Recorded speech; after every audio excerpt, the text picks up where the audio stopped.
Barangay Kapitan sa Barangay Mambuaya sa Cagayan de Oro City, gibarugan nga legal ang demolisyon sa ilang barangay sa luna nga giokupa sa mga residente sulod sa pipila ka tuig.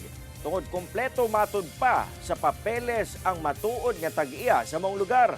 Nagtanyag usab kini og relocation site sa maapektuhan. Ano report ni James Paulo Yap. Sobra usa ka semana human ang nahitabong kagubot sa Barangay Mambuaya sa Cagayan de Oro City. Dihang ipahigayon unta ang demolisyon sa kapin 200 ka mga balay nga gitukod sulod sa usa ka luna sa pamilyang Losada.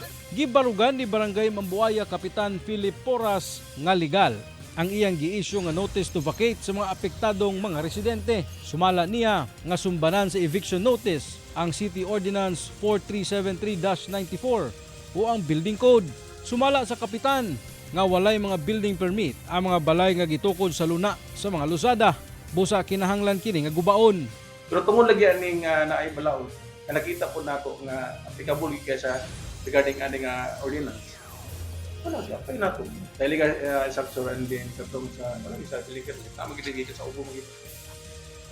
May atong gibasihan. Dugang pa sa opisyal nga aduna sab kunoy lehitimong tag-iya ang luna ug Nobyembre pa lang sa milabayng tuig. Nagkoordinar na sila sa barangay tungod gamiton na nila ang yuta.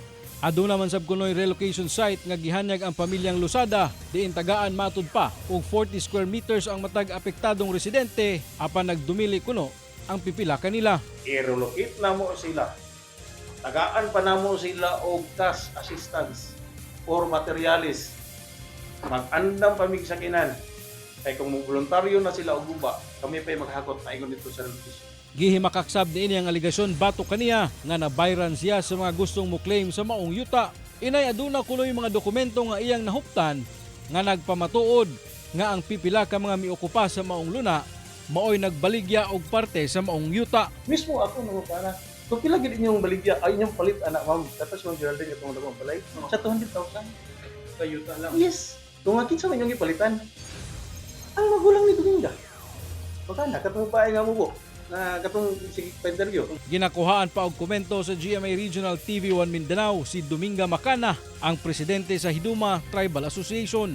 Sa karon, pabilin una ang mga residente sa lugar, samtang kitaon pa sa LGU Cagayan de Oro City ang claimant sa yuta ug ang mga apektadong residente. Kauban si Makoy Sempron, James Paulo Yap, 1 Mindanao.